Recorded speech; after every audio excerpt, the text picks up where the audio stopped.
Ma'am explain करेंगे कि क्या क्या चीज़ें एक आंसर को अच्छा बनाने के लिए होनी चाहिए, क्या पॉइंटर्स रखने चाहिए और किस तरीके से आपको आंसर राइटिंग करनी चाहिए। सो आगे मैम वन वन करके चीज़ें आपके साथ शेयर करेंगी।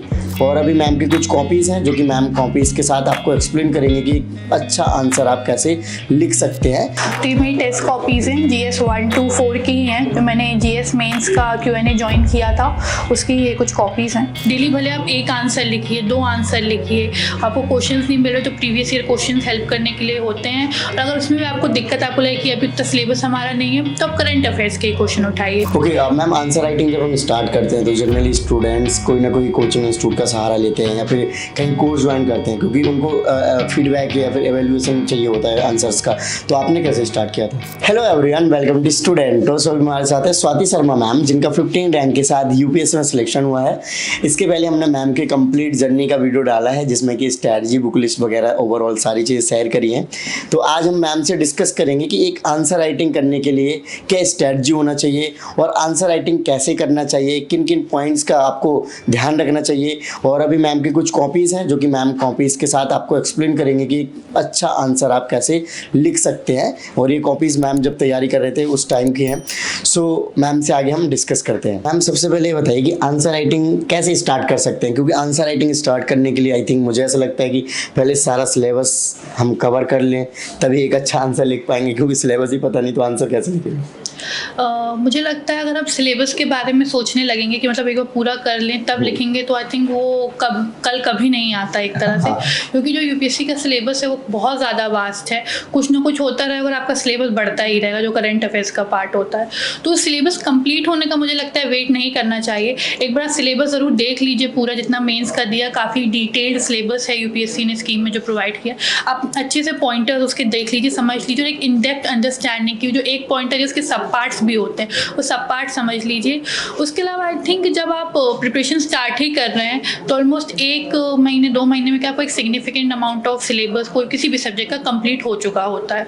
तो आप तभी से आंसर राइटिंग स्टार्ट कर दीजिए। डेली भले आप एक आंसर लिखिए, 2 आंसर लिखिए, आपको क्वेश्चंस नहीं मिल रहे तो प्रीवियस ईयर क्वेश्चंस हेल्प करने के लिए होते हैं। और अगर उसमें भी आपको दिक्कत आपको लगे कि अभी तो सिलेबस हमारा नहीं है, तो आप करंट अफेयर्स के क्वेश्चन उठाइए। ये काफ़ी वेबसाइट्स वगैरह होते हैं सो जो करंट अफेयर्स के क्वेश्चन सुबह न्यूज़पेपर में तो उसी का क्वेश्चन फॉर्मेट करके इवनिंग में डालते हैं, तो आप उनसे ही लिखना स्टार्ट करिए। लेकिन एक जो स्टार्ट देना है वो पहले से ही हमें करना पड़ेगा। वो कल वाला फेज हमें नहीं सोचे चलना कि अब लिखेंगे। स्टार्ट प्रीवियस ईयर क्वेश्चंस है, करंट अफेयर्स है, आप एक पीयर ग्रुप में करिए, तो वहाँ से answer writing practice I think अपने जो प्रिपरेशन स्टार्ट कर रहे हैं तो तभी से एक इनिशिएटिव हमें ले लेना चाहिए। ओके मैम, आंसर राइटिंग जब हम स्टार्ट करते हैं तो जनरली स्टूडेंट्स कोई ना कोई कोचिंग इंस्टीट्यूट का सहारा लेते हैं या फिर कहीं कोर्स ज्वाइन करते हैं, क्योंकि उनको फीडबैक या फिर एवेल्यूएशन चाहिए होता है आंसर्स का। तो आपने कैसे स्टार्ट किया था? सर जैसा कि मैंने बताया, मैंने जब अपना फर्स्ट 2019 से अपना प्रिपरेशन स्टार्ट किया था तो 1-2 आंसर में कोशिश करती थी मैं डेली ही लिखूं, तो वो ऑलमोस्ट 1 साल तक ऐसा ही चला था। हमें अपने खुद में फ्रेंड्स वगैरह ही पीयर रिव्यू करते थे। उसके अलावा जब मैंने अपना फर्स्ट अटेम्प्ट दे लिया था और मेरा प्रीलिम्स क्लियर नहीं हुआ था, उसके बाद ये था कि अब 1 ईयर का गैप है हमारे प्रीलिम्स में, तो एक मेंस का भी ऑलमोस्ट सिलेबस जो था, जो बेसिक स्टैटिक पोर्शन स्पेशली वो तो हो ही गया था। तब मैंने जो जीएस कोर का था उनका 1 ईयर प्रोग्राम जो था Q&A का वो ज्वाइन किया था, जिसमें हमारे कुछ I think as far as I remember 32 test थे, जिसमें 13 टेस्ट जो थे वो प्रीलिम्स क्लियर हो जाएगा उसके बाद के थे, बाकी प्री के पहले के थे। तो इसमें फाउंडेशन लेवल पे था, फिर सेक्शनल था, फिर फुल लेंथ थे। तो एक पूरा स्ट्रक्चर्ड वे में मैंने इस तरह से कोर्स ज्वाइन किया था अपना। राइट तो डेफिनेटली अब आप कॉपीज़ के जरिए बताइए कि आप कैसे करते थे, कैसे इम्प्रूवमेंट। ये एक मंजिल है तो रास्ते भी होंगे और एक मेंटर भी जो मुश्किलों को आसान बना दे। नतीजे संयोग नहीं होते, दूसरों से बेहतर स्कोर होते हैं। GS Score, an institute for civil services. Good career is a process, and mentoring at GS Score is driven by primarily 2 objectives. One is empowerment and another is excellence. This is what we are known for. कामयाबी की राह पर 1000 से भी ज्यादा निशान। GS Score।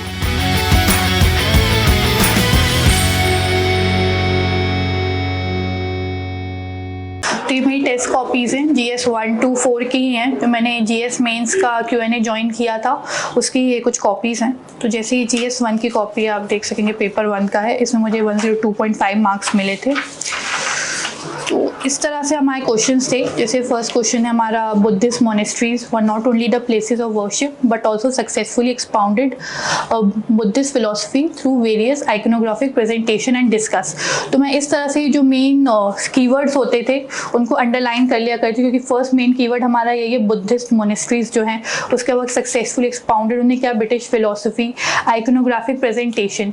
तो iconographic presentation से एक क्लैरिटी आ जाती थी कि हमें जो पिक्चर के थ्रू जो हमारी बुद्धिस्ट मोनेस्ट्रीज बताती थी, जो हम जताका स्टोरीज वगैरह, जनता केव्स वगैरह में देखते हैं, तो उसने किस तरह से जो बुद्धिस्ट की फिलोसफी है उसको बढ़ाया। तो इस तरह से इसको हम लेके चलते थे। सबसे पहले हमें बुद्धिस्ट मोनेस्ट्रीज को एक्चुअली, क्योंकि कीवर्ड हमारा यही है पूरा का पूरा, तो मैं उसको ही एक्सप्लेन करने का कोशिश करती थी। तो मैंने उसके बारे में ही ये बताया हुआ है, जिससे मुझे फीडबैक भी था कि थोड़ा ऐड कंटेक्स्ट ऑफ फिलोसफी। तो इसमें से मुझे भी बाद में जब मैंने फीडबैक लिया तो मुझे समझ में आया कि इसमें जो उसके 3 पिटाकास हैं, विनय पिटाका है, सुत्त पिटाका है, तो उसका मैं एग्जाम्पल, क्योंकि वो फिलोसफी उसी में मेंशन्ड है, तो उसके थ्रू हम ये कर सकते थे। फिर कुछ मोनेस्ट्रीज कैसे मैंने एग्जाम्पल दिया। एग्जाम्पल कोट करने से एक जो हमारा अंडरस्टैंडिंग समझ में आती है कि हमें क्या क्या पता है। तो ये एग्जाम्पल्स जैसे मैंने यहाँ दिया, कन्हेरी का है, करले का है, ये सब मैंने दिया हुआ है। उसका नॉर्मल हमने उसकी फिलोसफीज़ के बारे में बताया, स्पिरिचुअल बुद्धिज्म। इसमें जो है हम जो स्तूपास वगैरह है मैंने मेंशन नहीं किया था अच्छे से, लेकिन हम इसमें स्तूपास मेंशन कर सकते हैं। स्तूपास में जो मेढ़ी होती है, हमारी वेदिका होती है, वहाँ पे भी जताका स्टोरीज एक पिक्चर्स की फॉर्म में रिप्रेजेंटेड होती हैं, जो एक फिलोसफी बताती है कि बुद्धिज्म में क्या दर्शाना चाहता है। तो यहाँ हम स्तूपास बना सकते हैं। और जैसे कि है इसमें जो लेवल ऑफ इम्प्रूवमेंट मैंने सोचा था बाद में, क्योंकि मेरे काफ़ी पहले की कॉपी है, तो हम इसमें जो सांची, मतलब कोई भी स्तूपास का एक बेसिक डायग्राम होता है, हम उस डायग्राम से इसमें विजिबिलिटी क्रिएट कर सकते हैं। ये सब मुझे फीडबैक से समझ में आया था, तो उससे हम और इम्प्रूव कर सकते हैं। इसमें आगे भी ये आंसर्स हैं। फॉर एग्जांपल ये, why classical dance in India is linked to it divine origin and the origin of Indian theatre life with the people, illustrate with examples. तो इसमें नॉर्मल जो हमारा नाट्य शास्त्र का ही मैंने उसी से ही स्टार्ट किया था, क्योंकि मुझे लगता है जो क्रक्स है आंसर का वो यहाँ क्लासिकल डांस है, तो हम उसको ही इंट्रोड्यूस करके एक छोटा सा इंट्रोडक्शन बना सकते हैं। उसके अलावा इसमें जो है वो मैप वर्क भी ऐड किया जा सकता था। मैप वर्क में से different form of classical dances, जैसे हमारे कंट्री में 8 क्लासिकल डांसेज जो रिकॉग्नाइज्ड हैं, तो मैप वर्क के थ्रू हम एरिया वाइज भी दिखा सकते थे। तो ये चीज़ में और इसमें ऐड ऑन हो सकती है, जो कि इवेंचुअली मैंने अपने परफॉर्मेंस में इम्प्रूव किया था। तो इसी तरह से ये जो हमारा पूरा मैंने आंसर्स लिखे थे, जहाँ हो सकता था, जितना हो सकता था, मैं डायग्राम मैप का यूज़ करती थी। फॉर एग्जांपल ये था, ये कोलोनलाइजेशन पे क्वेश्चन था, तो इसमें मैंने मैप बता के कौन सी, जैसे डच कॉलोनी थी, यहाँ फ्रेंच रियूनियन कॉलोनी थी, हमारी ब्रिटिश कॉलोनी थी, तो इस तरह से एक मैप के थ्रू एक चीज़ बताने का कोशिश किया था। इस तरह से जहाँ हो सके, जैसे ये मैंने फ्लो चार्ट बनाया हुआ है इंस्टेड ऑफ पॉइंटर्स और पैराग्राफ। मुझे लगा फ्लो चार्ट से काफ़ी एक टाइम सेव होगा और एक विजिबिलिटी भी आएगी आंसर में, और आंसर एक प्रेजेंटेशन पार्ट में काफ़ी अच्छा लगेगा। तो मैंने ये फ्लो चार्ट फॉर्म में इसको मेंशन किया है पूरा। तो इस तरह से मेरे जैसे एक मैप मैंने बनाया था। ये लिंग्विस्टिक डाइवर्सिटी का क्वेश्चन था, लैंग्वेज का क्वेश्चन था। तो मैंने जो अलग अलग लैंग्वेज बोली जाती हैं हमारे कंट्री में, चाहे वो जो शेड्यूल वाली लैंग्वेजेस हों या ट्राइबल लैंग्वेजेस हों, फॉर एग्जांपल ये मिशमी लैंग्वेज है, यहाँ मैथिली बोली जाती है बिहार एरिया में, तो इसको मैंने मैप के थ्रू बताने का कोशिश किया था। तो इस तरह से मेरी GS 1 की कॉपी थी। अब हम GS 2 पे स्विच करते हैं। तो ये GS 2 का मेरा कॉपी है, पॉलिटी एंड इंटरनेशनल रिलेशंस का ये मेरा कॉपी है। तो इसमें सबसे पहला ही क्वेश्चन है, terms life and liberty are very comprehensive terms and if interpreted through the prism of fundamental rights it includes a person right to a speedy trial discuss. तो लाइफ एंड लिबर्टी, तो इससे सबसे पहले ही हमें article 21 ही याद आता है। तो मैंने आर्टिकल 21 को इसमें एक्सप्लेन किया था। उसका एक बैकग्राउंड मैंने थोड़ा दिया था कि किस तरह से आर्टिकल 21 भी है, अलग अलग केसेस थे, जैसे गोपालन केस था जिससे स्टार्ट हुआ था, उसका मनेका गांधी केस था, उसमें उसका पूरा डिटेल आ गया था कि क्या क्या इंक्लूडेड है उसमें। तो उस तरह से मैंने ये बताया था। और ये how to ensure a speedy trial, तो एक वे फॉरवर्ड जो होता है मैंने वो दिया था। उसमें हम अपना इनिशिएटिव, अपना पॉइंट ऑफ व्यू बता सकते हैं। और फिर जो कुछ गवर्नमेंट के इनिशिएटिव्स हैं, फॉर एग्जांपल निर्भया फंड है, स्पेशल कोर्ट फॉर वुमेन के लिए है, जिसमें वो स्कीम्स हैं, उसके ई-कोर्ट्स इनिशिएटिव हैं, ऑनलाइन रिजोल्यूशन जो टेक्निक्स हैं, वो हम एग्जाम्पल्स यहाँ लिख सकते हैं।